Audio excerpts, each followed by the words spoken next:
the right decision because it's the right thing to do and not based on your neighbor. It's positive. New people, networking more.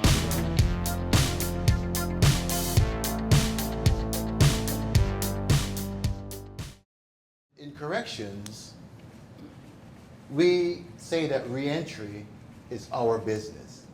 And we have been saying so more so recently because we want to send a message both internally and externally to everyone that reentry is indeed our business. Reentry begins the moment an offender is received in the Virginia Department of Corrections. It comes in the form of educational courses, training in various trades, and cognitive programming designed to meet the offender's needs based on their compass assessment. Programming such as Thinking for a Change, Anger Management, and Money Smart. As most of Virginia's offenders approach the end of their incarceration, the planning and preparation for their return to society enhances. When possible, prior to the last 12 months of imprisonment, offenders are transferred to a facility closer to their releasing home plan to ensure they are connecting with family and resources in their communities. Once they reach 12 months prior to release, offenders enter Phase 1 of the Cognitive Community Intensive Reentry Program. Here, offenders are exposed to the specialized community setting, allowing them to come together and offer one another support and feedback in a highly structured environment. Just walking into the pod, it was a sigh of relief.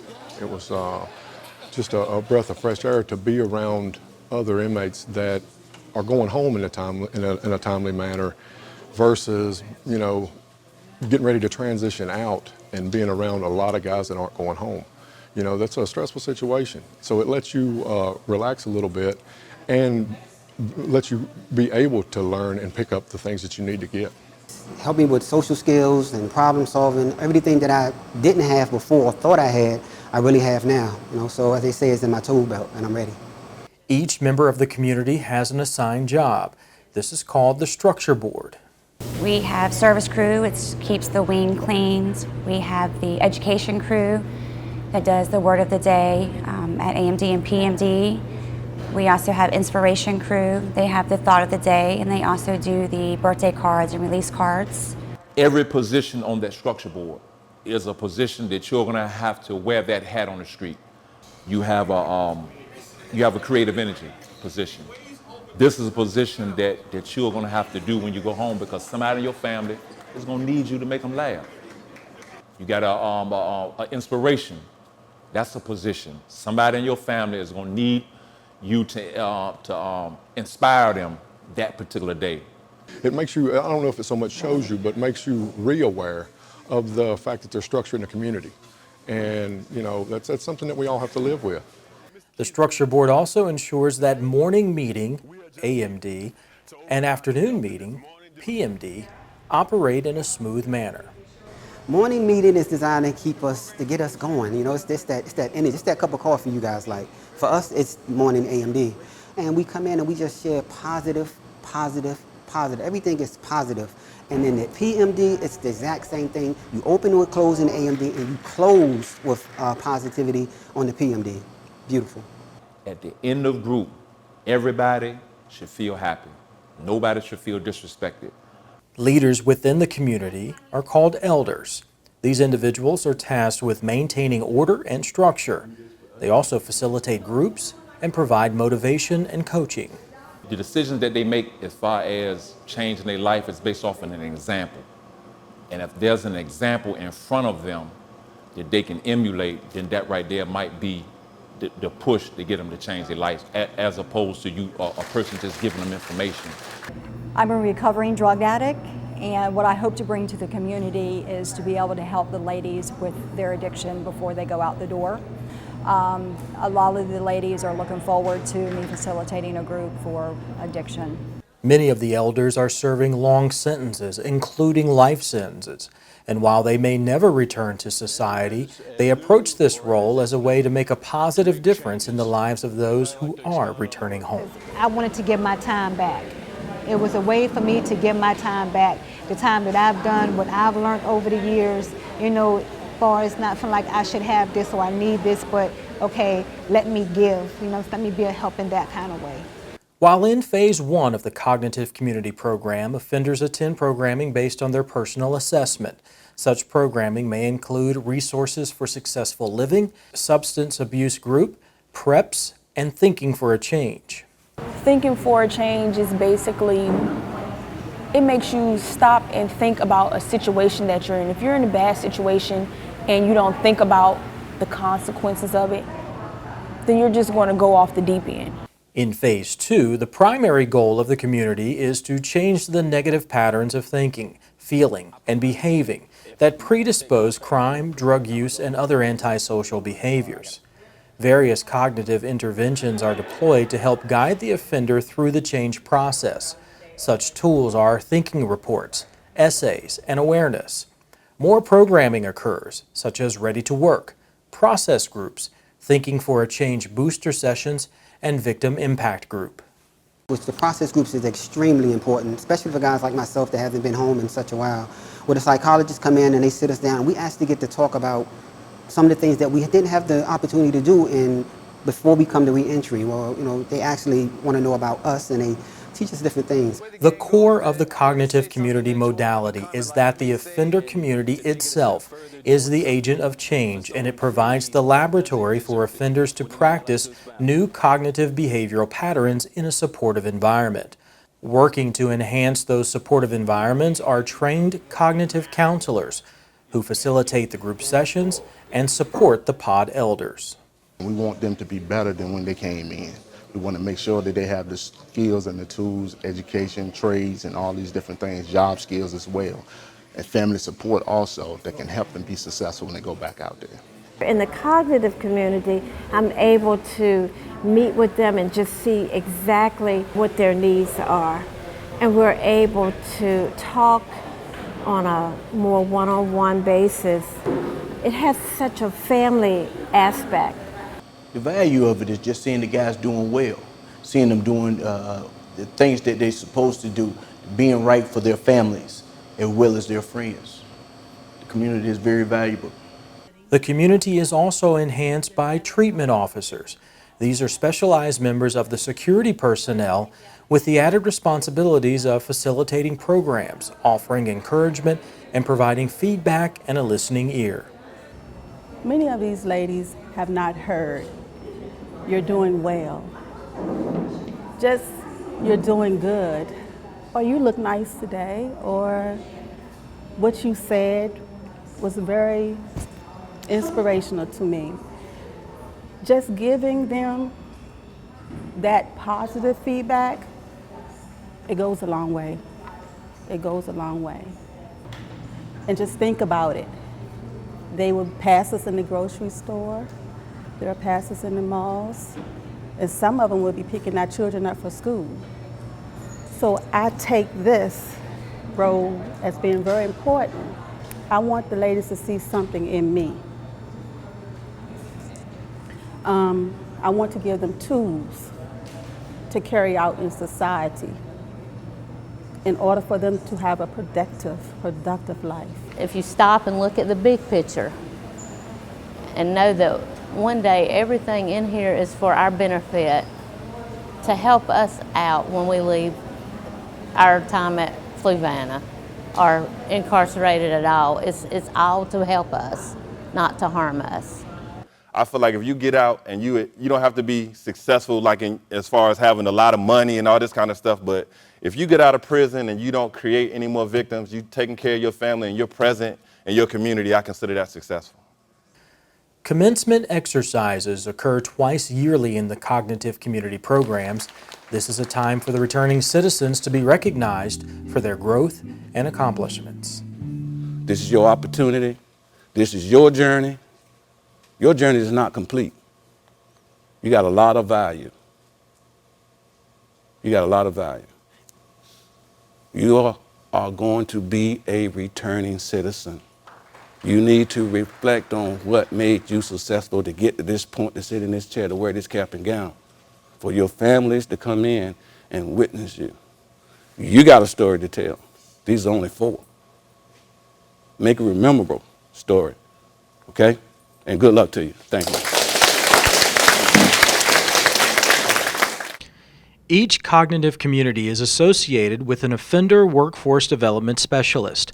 This individual facilitates the Ready to Work program. Bottom line about Ready to Work is getting people ready for the outside. And it covers all kinds of things from employment, money management. We also bring in people outside the community, like banking, social services, OAR, and different agencies in. So we look at resume, we do resume writings. The OWDS also ensures that every returning citizen obtains a federal bonding letter upon release. The letter explains to potential employers that the returning citizen is bond eligible through the federal bonding program, which offers protections for employers in the event of loss as a result of theft, forgery, larceny, or embezzlement. Another responsibility of the OWDS is to host resource fairs twice each year. These provide opportunities for offenders to connect with outside employers and other employment resources. Another key element to successful reentry is the collaboration between the correctional centers, community corrections, and outside stakeholders. Partnerships like the one with DMV Connect allow returning citizens to take a major step toward reentry by providing them with a photo ID prior to release. Certainly this is, excellent because you have to have an ID, So in order for, us to even exist in the world, you have to have this. And it's just one step that now that my family doesn't have to drive me to the DMV in order to get my picture taken and everything else. To further bridge the gap between prisons and the community, senior reentry probation officers are tasked with making weekly visits to facilities. We talk about accessing resources. We talk about probation. Not everybody has probation. We talk about family reunification. We talk about building relationships that are positive, for example, with your probation officer. Okay. Most returning citizens want to know about their living arrangements. Not many of them have a regular living situation when coming back to the community.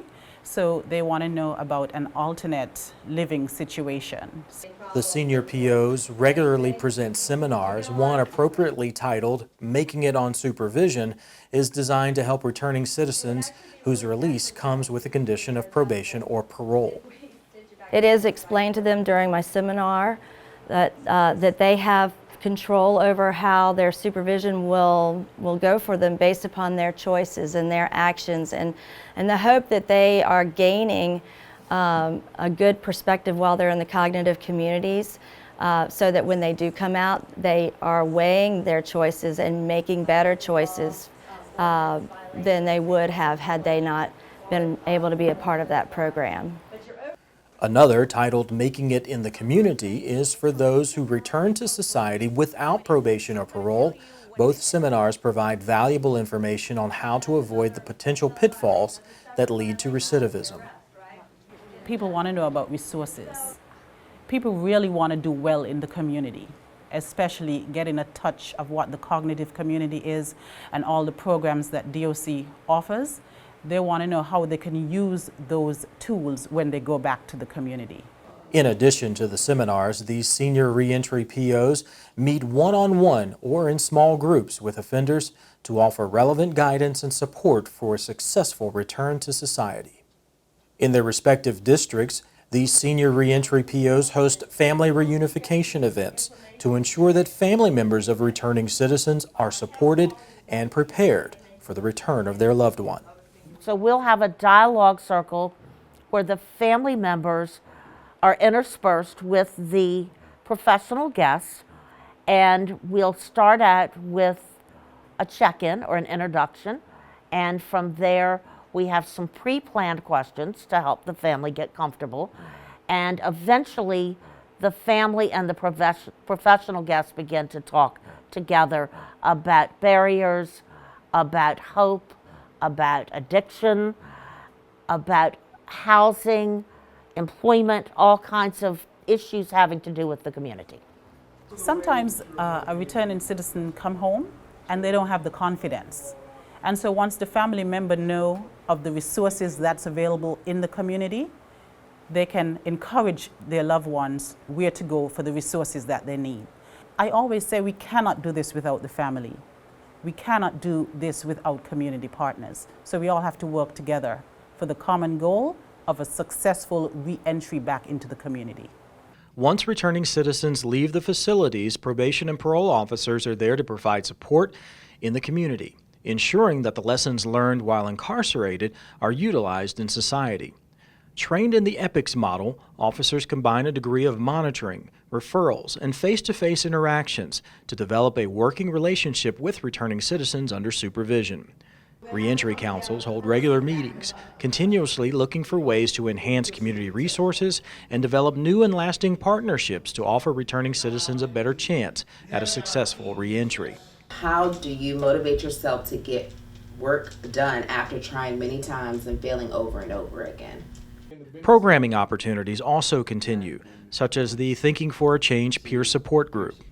And when you transition out, I think these peer support groups can give you a platform to come off to. It gives you the opportunity to understand other views and how others making it in life.